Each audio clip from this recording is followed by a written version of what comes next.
Let's go back to 1997.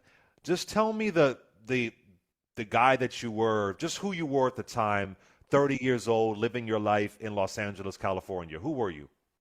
I was a father to my son. Of course, I was working as a manager in a Manhattan bagel shop at North Hollywood, and I was attending parenting classes by the time this happened. Not court mandated. I was going on my own free will. I wanted to become a better father.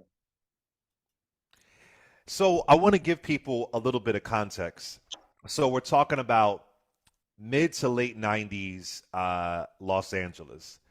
And I would argue, I mean, LAPD corruption is still ongoing, strong, regardless of what we saw with the horrible Rodney King incident. There is a serial rapist in Los Angeles, and I guess the description they have is a 5'6" or so Hispanic dude, medium build, with a teardrop tattoo. And he's framed as the teardrop rapist.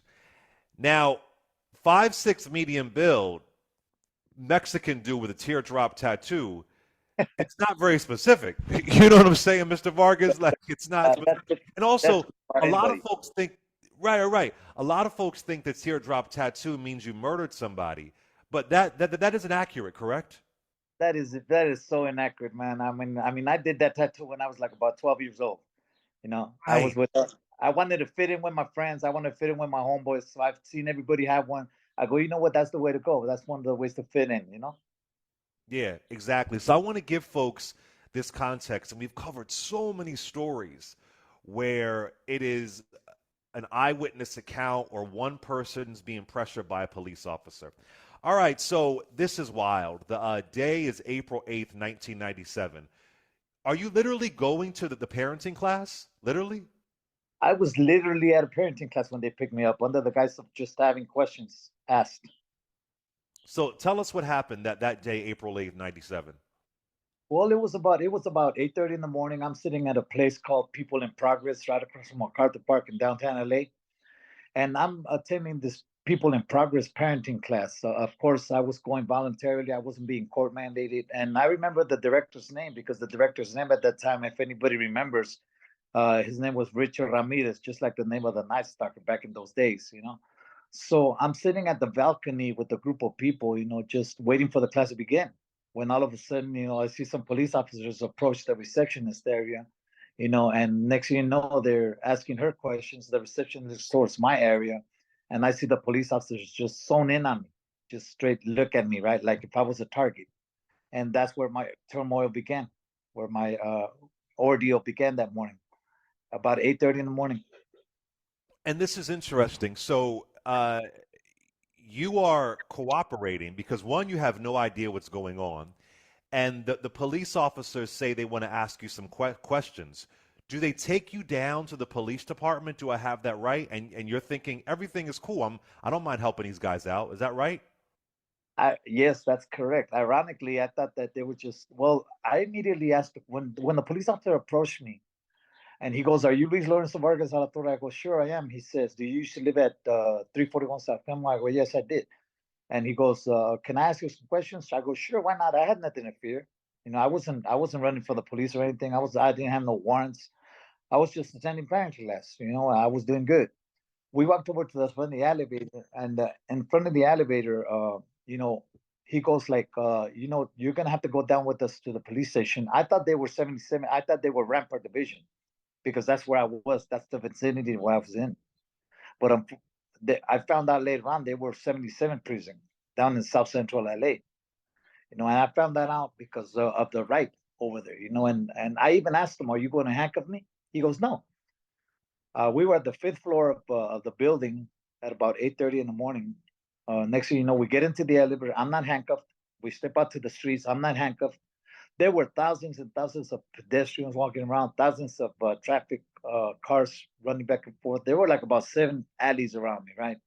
If I would have known that they were going to come at me with this madness, man, I would have ran like a bat out of hell, and they would have never caught me. You know, I wasn't handcuffed. We went around the cruiser. It was about maybe 50 yards away from us.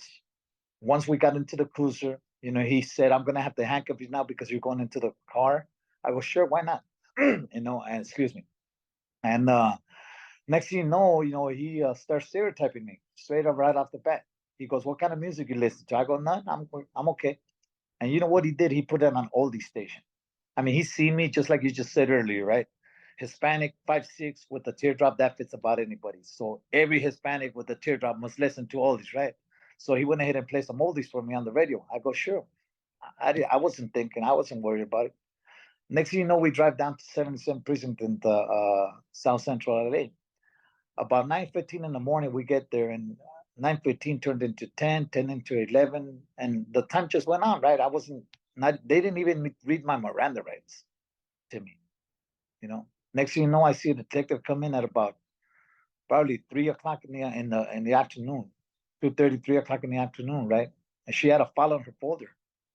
And as soon as she looked at me, I jumped up because I was like, man, what's going on? So she looks at me and I go, what's going on? And she goes, do you give up your right to have an attorney? I go, no. And she goes, and then I asked her again, what's going on? She goes, do you give up your right to have an attorney? I go, no. Next thing you know, she slammed the folder shut in her arm and she goes, okay, see you down booking. Lo and behold, about an hour and a half later, I'm in front of booking and I'm facing these crimes that did not commit. They told me what I was being charged with. I felt as if the earth were opening up and I was being swallowed whole, man.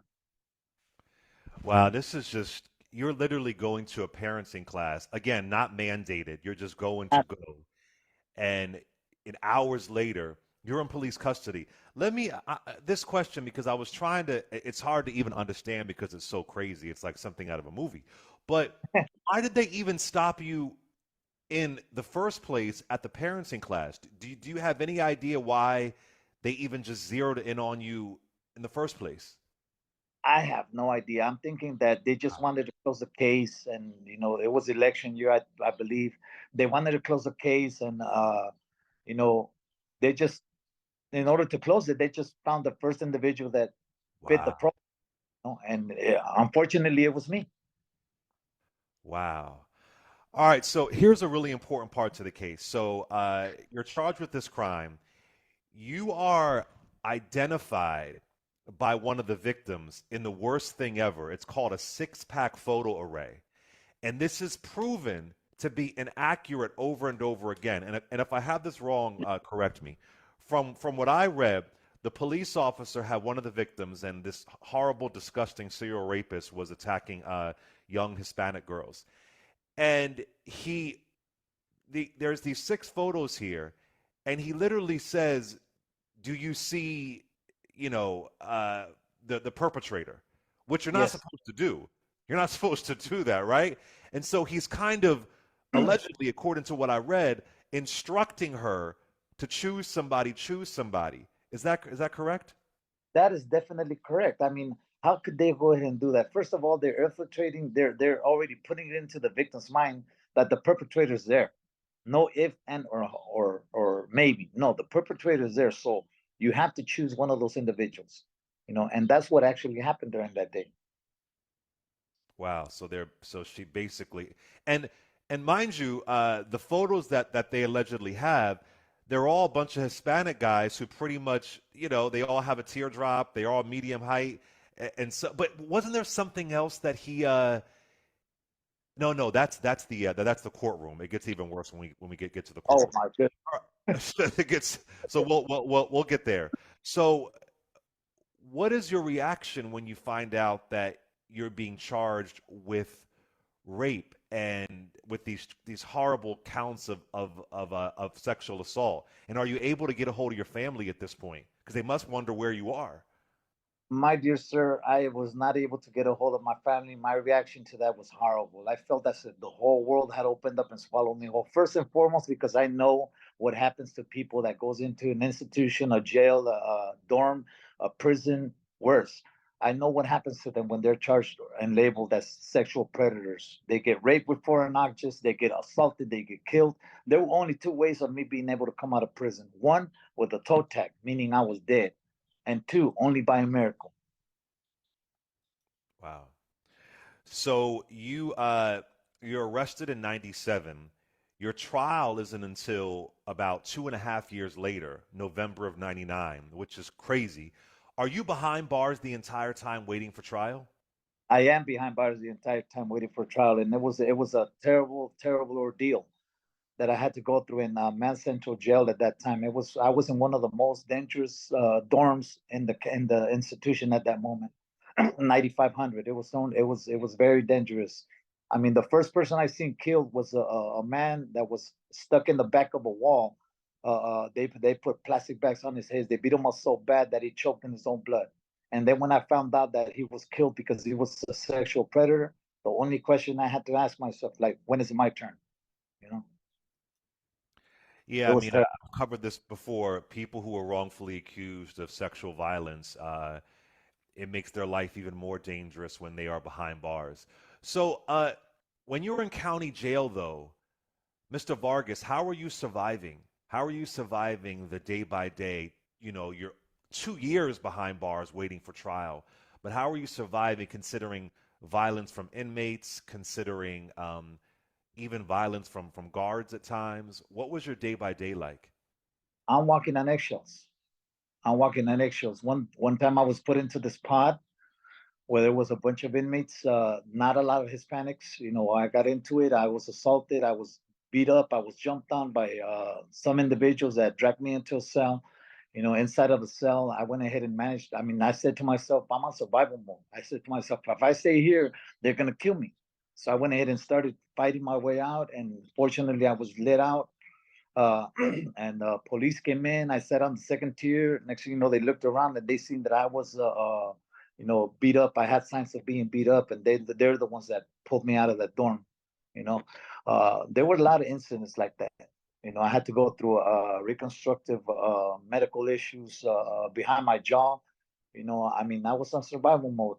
They never found out, why I was there until after I was exonerated. But the way I survived, and I was walking on eggshells at the time. You know, Wow. So the trial is in November of 1999. There's a lot to this trial, but here's what really got to me. According to what I read, the one of the victims, they're on the stand, and they asked the victim to point out the perpetrator. And the victim is taking 3 to 5 minutes to do this, or however, it's taking a long time to do it. And this is no disrespect to the victim whatsoever. no, Doesn't she point out, doesn't she say the perpetrator is your lawyer? yes, Who's like a tall white dude that that looks like she goes to your lawyer. that was Explain what ridiculous. happens here. I mean, it was. I mean, I had nothing to fear. I was in the courtroom. I mean, I was in fear because I had already been labeled as a rapist, right? But I'm in the middle of the courtroom. The courtroom is standing room only, right? There's so many people. The jury is packed, the courtroom is packed, and I'm looking straight at the witness's eyes, right? Because I want her to identify me. I want her to look at me and say, you know what? No, he's not here.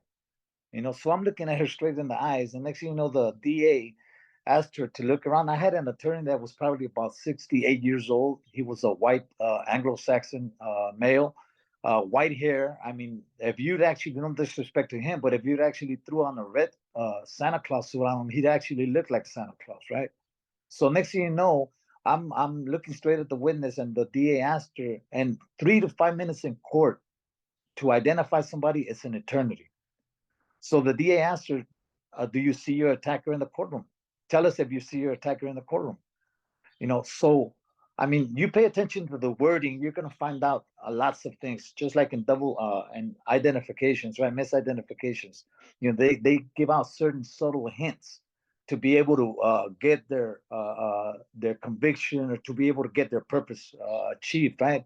So the DA asked her, "Do you can you tell us if you see your attacker in the courtroom?" The witness looked from the jury, although she scanned the courtroom all the way across one time. I mean, real slow. Then she scanned the courtroom back, real slow again. She didn't identify him. Once again, the DA asked, "Can you tell us if you see your attacker in the courtroom?" The witness, once again, my friend, looked all the way around the courtroom and couldn't identify anybody. She scanned back and couldn't identify it again. By this time, the DA seen that her case was in jeopardy. So when she's there, she said to the judge, "Your Honor, can I please walk around the courtroom?" The judge says, "Sure. What's the purpose?" "Oh, I see that my attorney's my client is nervous. I just want to let her know she's in a safe place." So the judge grants her the motion. So the attorney, the DA, goes behind my attorney. I mean, you remember how I described them, right? She goes behind my attorney. She goes, "Does this look like the person that attacked you?" The witness says yes. Wow. Oh my goodness. When she said that, man, I said, "I'm home free." Yeah, Right? you're That's what I thought, exonerated. right? You're thinking it's done. Yeah. Yeah. But you know what? The DA went ahead and said, like, "Oh, Your Honor, there seems to be a language barrier. Can I please readdress my witness, rephrase my question?" So you know what she did? She stood behind me, Mm. and she might as well had a pointer, but she said, "Does this look like the person that attacked you?" Come on, Hispanic, 5'6". I look like a cholo, like a gangbanger. What is the witness gonna say? So to get her conviction, she stood behind me, acted as a pointer, and flat out just said, "This is the guy." The victim just said, I mean, I was looking straight at her, my friend. I was looking straight at her. I did not want to deviate my eyes from her because I wanted her. I was Right. so sure I was gonna get out of it. That And I must was have looking killed straight you. at her. She did that when she eventually identifies you. That must have just broke your heart. Oh my goodness. No, you know what? I was afraid. I was so afraid. I mean, I'm even shaking right now as I'm speaking of it because you know what? Even though these question and answer therapeutical for me. I mean, every time I still remember back to the days, I still go through sometimes some types of triggers that come back and they in a way they kind of haunt me a little bit. I'm still getting over it, but you know what? I felt as if my life was over. I felt as if I was being swallowed by the earth whole. I mean, no, no, I had no feelings other than fear inside of my heart because I knew what was about to happen next. Mm. I want to let people know there was no physical evidence whatsoever. There was no physical evidence connecting you to these horrible, horrible crimes. Uh, you also had an airtight alibi, and here's the crazy thing about your alibi. And again, if I'm wrong, correct me. You're accused of 3 rapes, mind you, and for because he was a serial rapist, and for one of the assaults, you were actually at work. But back in the day, we used to clock in at work with a time card. The time card machine wasn't working, so your boss or your supervisor writes it in, like most people do when the freaking time clock isn't working. And I believe that the judge says, well, that's not allowed in because the boss had to write it in. Is that right? My goodness, can you believe that? I mean, isn't somebody? I mean, don't they swear you in when you go to court? Tell the truth, the whole truth, the whole truth, and nothing Right. but the. And the man Julio Arias was the man that went ahead and testified in my favor, saying that you know what, he was at work. I mean, I had to get to work at 4 a.m. in the morning, you know, and I was there till like about 1 p.m. in the afternoon every day. I had not only Julio Arias, but I had several other coworkers testify on my behalf. And you know what? They were inadmissible because it was written by hand. Come on, and not only that, being the fact that you touched on physical evidence. When I was in county, the detective went into my house and without a search warrant intimidated my partner at that time with her badge and went into the kitchen, got a kitchen knife because one of the weapons was a kitchen knife or a knife, and took it into evidence Mm. without a search. You know, You know, Mr. I mean, they Vargas, brought out let they me say brought this. they brought out all these type of extras. I don't know from where, but they Right. brought them out. And again, you had an airtight alibi. It's interesting. When I cover these cases, you know, Black and Latin folks have a higher rate of being wrongfully convicted. But with your case and some other cases that I cover, what's interesting is that you had Black folks, Hispanic folks, white folks in LA all involved in wrongfully convicting you, right? Is that accurate? That this wasn't just a bunch of white guys at the top. It was everybody was involved in this corruption. Is that accurate? Exactly. There was so many. I mean, it was all balanced out. It was all balanced out, and At a moment in time, I even thought it was going to be in my favor because I mean, since they didn't have no evidence, I said like, come on, they can't just go on hearsay. Right. Right. And are you thinking that other Hispanic folks who are part of this they'll see it, that they'll know they're stereotyping, that they know how especially Mexicans are treated in LA? I mean, that would seem to be the case, right? Mm, Especially behind all the corruption that was going on at that time with the Rampart division and everybody else. You know, yeah. That's corruption attracts corruption. I always say that. So, in November of 1999, you are convicted of 3 counts of sexual assault, 2 counts of rape, and 1 count of sodomy. Good God. my goodness. Then you are eventually sentenced to 55 years to life. Uh, when you hear that 55 years to life, what goes through your soul? What goes through your spirit? Oh my, I'm just broken. I'm just broken. You know, there's a moment in time that happens in an individual's life where you can actually reduce him to nothing. You know, behind the things that are done to them. You know, I mean, I felt, you know, I felt like nothing. I was being marginalized. You know, I felt lost. I felt confused. I felt scared. I felt in danger. And I knew that as of that moment onward, I knew that my life was never going to be the same. My life at that moment changed for the worse. Wow. Again, 55 years to life. 18 years. 18 years. What I found really interesting is that you found a way, because you had to falsify your documents so your cellmates never knew that you were a sex offender. Because you said the politics of prison, if you are a sex offender, that basically your cellmate might kill you. So talk to me how you're surviving that day by day behind bars, trying to avoid that title of sex offender. Well, politics of prison is dangerous.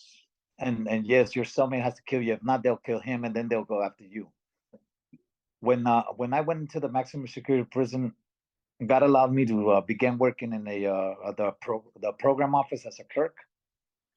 So what I did in order to I was on survival mode. So what I did was that I started getting different dates, everything. I would line up everything, right, and I would fabricate for myself first degree burglary as a controlling crime.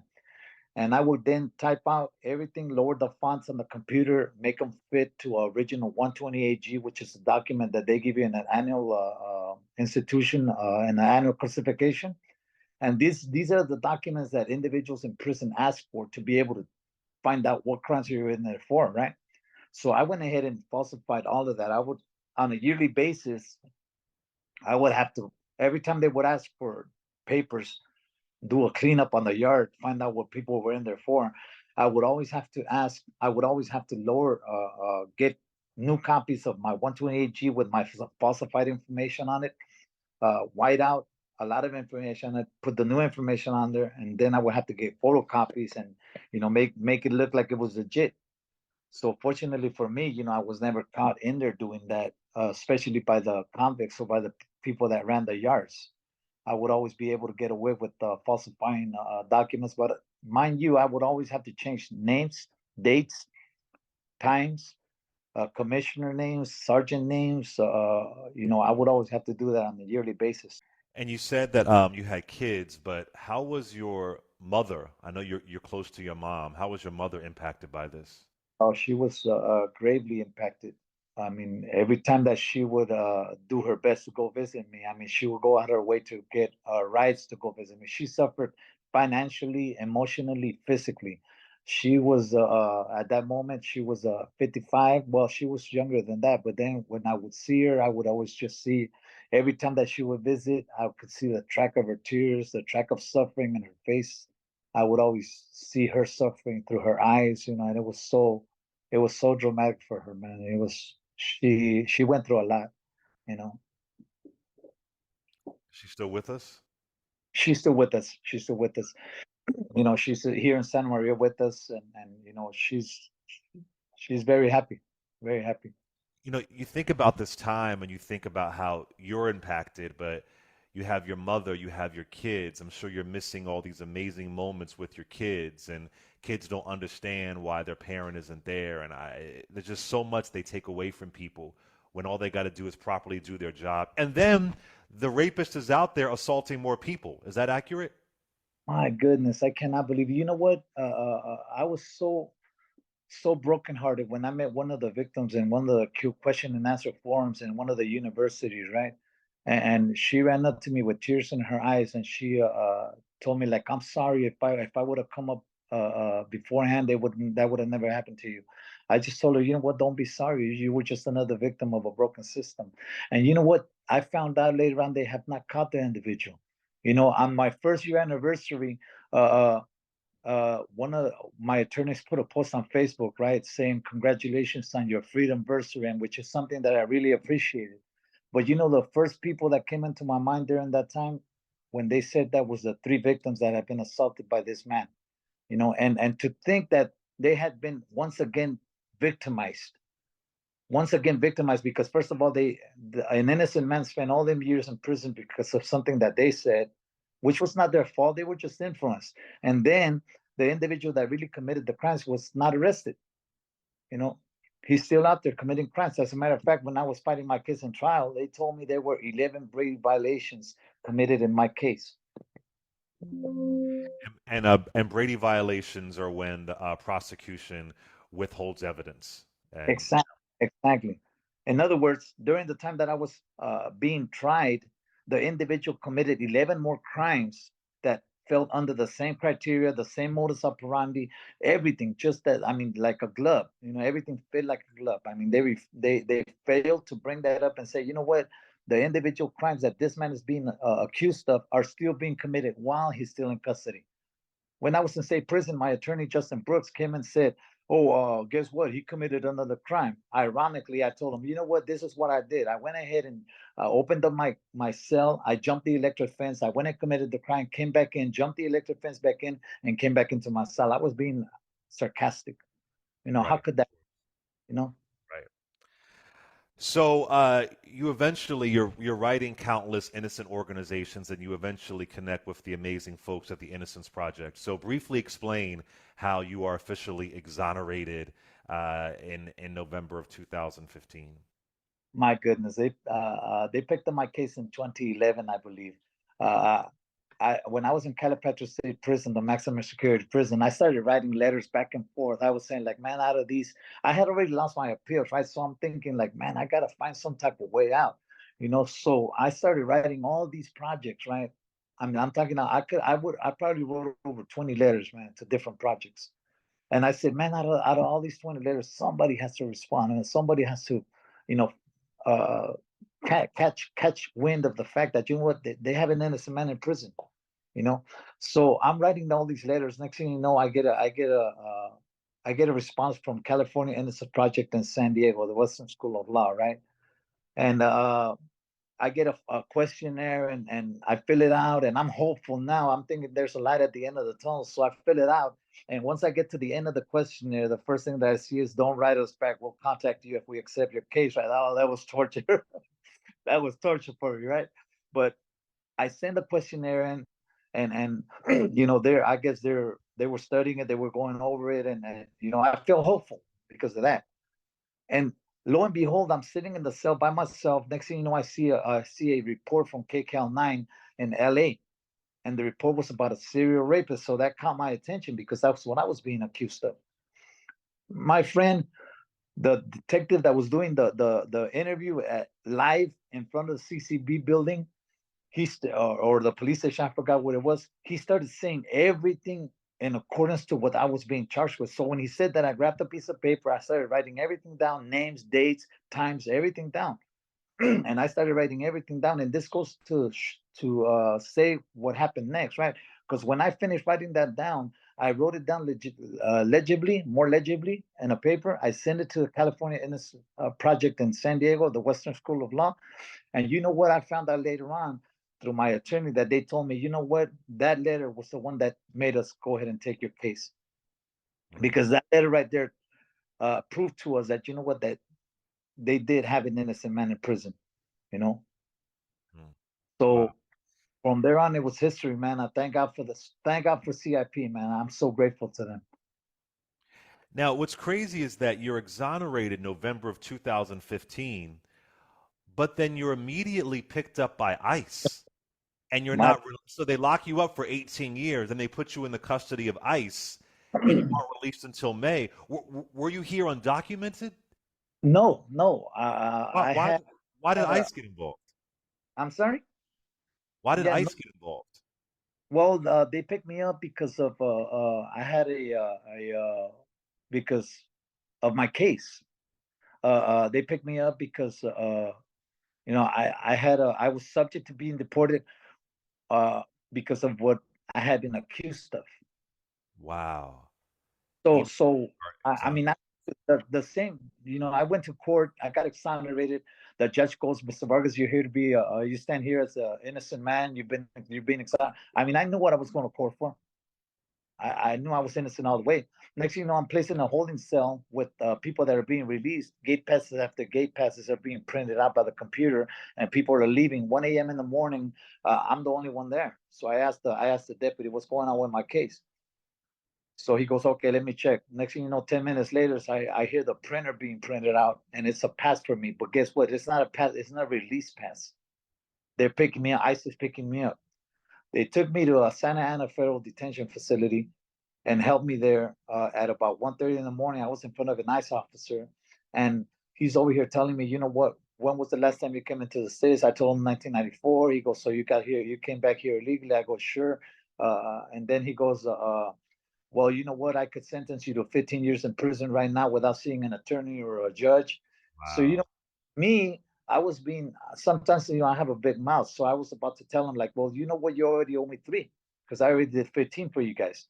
But you know what? I just kept quiet, man, because I knew that he could probably send me out of California at that time, right?